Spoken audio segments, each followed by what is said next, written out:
자, 한국과 타이완의 정치 발전 수업하겠습니다. 한국과 타이완은 이 현대사를 보면은 묘하게 공통적인 부분이 있어서 조금 흥미로울 수 있으니까 한번 살펴봅시다. 자, 우리나라 같은 경우에는 1950년대부터 보면 이승만 정부가 48년부터 60년까지 장기 집권을 했습니다. 헌법도 바꿔가면서 독재를 했었지. 그래서 여기에 항의하는 4.19 혁명이 1960년에 일어났고, 결국 이러한 국민적 저항으로 이승만 정권은 물러나게 됩니다. 자, 그러다 이제 민주당에서 집권을 해서 지금 민주당이랑 뭐 이름만 같은 정당이죠. 장면 정부가 들어섭니다. 그래서 야당이었던 민주당이 4.19 혁명으로 이승만 정권이 무너진 이후에 정권을 장악을 했는데, 자, 그 직후에 이제 쿠데타가 일어나서 박정희가 61년부터 79년까지 집권을 하게 되죠.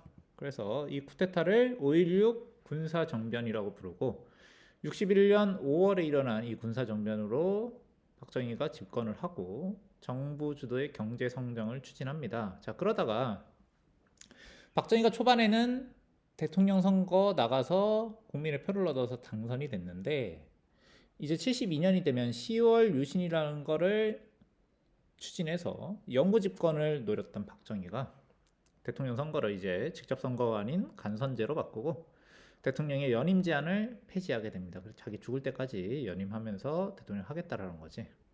자, 이 독재 정권은 11.6 사태로 인해서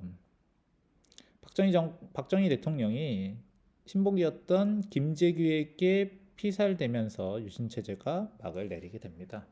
자, 그래서 이 말하자면 독재를 했던 박정희가 암살당해서 죽었는데, 당연히 이제 뭐 민주화가 될 것이라고 사람들은 생각을 했겠지. 하지만 11.6 사태가 일어난 지 2달도 안 지나서 전두환을 위시한 신군부 세력이 쿠데타를 일으켜서 권력을 장악한 사건이 일어나게 됩니다. 이것이 바로 12.12 쿠데타지. 자, 그래서 유신 체제 붕괴 이후에 박정희의 죽음으로 유신 체제가 붕괴한 다음에 국민들의 민주화 요구가 높아졌음에도 불구하고 12.12 쿠데타로 집권한 신군부가 이를 좌절시키자 광주에서 대규모 시위가 발생을 하게 됩니다. 그래서 이러한 대규모 시위가 발생하자 신군부는 계엄군을 보내서 진압을 하게 되고, 이 과정에서 많은 시민들이 희생당하게 되죠. 이 사건을 5.18 민주화 운동이라고 부릅니다. 자, 그러면 이 5.18 민주화 운동이 일어나면서 막으려 했던 것이 도대체 무엇이냐? 또다시 군부 출신 대통령이 국민의 선택을 받지 않고 자신의 위력으로 대통령이 되는 거겠죠. 그래서 이 5.18 광주 민주화 운동을 가혹하게 진압을 하고 전두환이 정권을 잡게 되지. 그래서 전두환 정권이 들어서고 난 다음에 1987년이 되면 80년에 전두환 정권이 들어서고 이제 민주화 운동이 걷잡을 수 없이 크게 일어나서 6월 항쟁이 일어나게 됩니다. 그래서 대통령 직선제 개헌이 이루어지게 되지. 자, 그런 다음에 97년이 되면은 김대중이 당선이 되게 되는데, 이건 어떤 의미가 있냐면 대통령 선거는 직선제로 87년 이후에도 여러 번 했지만 야당 후보로서 대통령이 당선된 건 우리나라 역사상 처음이란 말이야. 그래서 최초로 선거를 통한 평화적 정권 교체가 이루어진 것이 바로 97년 김대중 대통령 당선이라고 얘기할 수 있습니다. 그래서 정권 교체했다 이렇게 얘기를 하는 거지.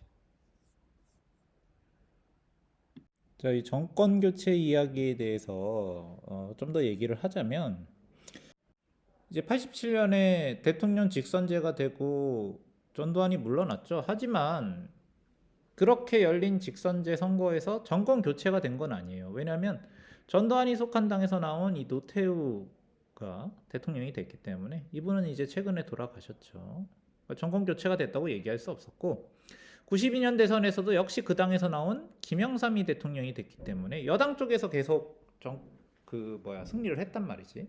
그랬는데 97년에 이제 야당에서 나온 김대중이 대통령이 됐기 때문에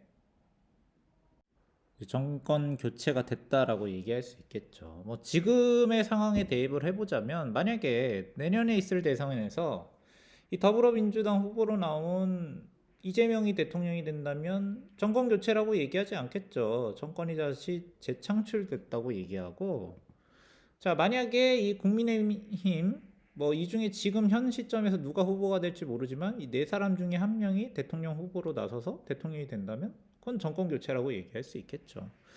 뭐 그런 의미입니다. 그렇게 알고 계시면 되고요. 자, 타이완의 상황으로 넘어가 봅시다. 자, 타이완은 역시 우리나라와 비슷하게 독재 체제가 유지되고 있던 나라였는데 이 대륙의 중국 공산당과의 대치 상황을 이용해서 국민당이 40여 년간 독재 정치를 이어갑니다. 여기는 이제 부자 세습을 했어요.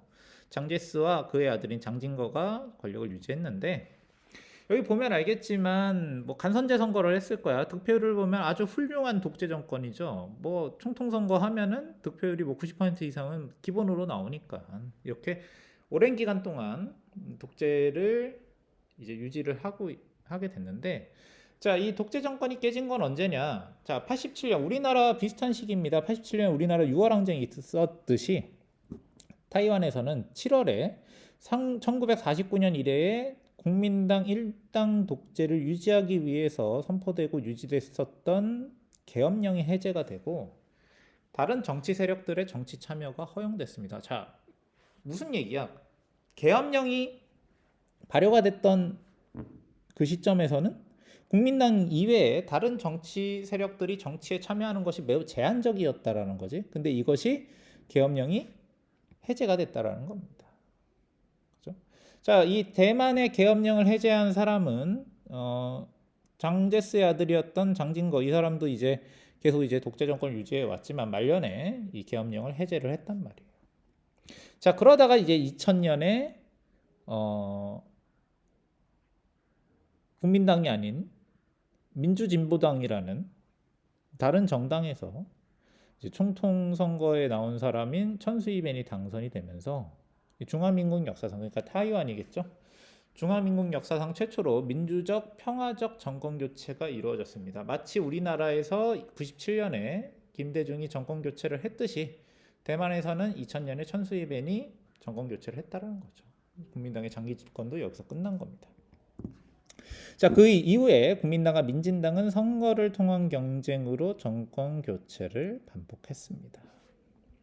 그래서 한국과 타이완의 비슷한 점을 본다면 초기에는 이렇게 독재 정권이 지속이 되었지. 그래서 80년대 후반 비슷한 시기에 민주화가 되었고 이후에 평화적 정권 교체가 정착되었습니다. 그래서 민주화 이후에 주요 사건들을 보자면, 자, 87년 시점에서 우리나라에서 6월 항쟁이 일어나서 직선제 개헌이 이루어졌죠. 비슷한 시기 1987년에 대만에서는 계엄령이 해제가 되었고 97년에 우리나라에서는 평화적인 정권교체, 선거를 통한 정권교체가 김대중 당선으로 이루어졌고, 자, 2000년에 대만에서는 역시 우리나라와 비슷하게 평화적 정권교체로 천수이벤이 당선됐다는 얘기예요. 그래서 87년, 97년, 2000년에 일어났던 일들을 좀 유념을 하시면 되지 않을까 싶습니다. 여기까지 하겠습니다.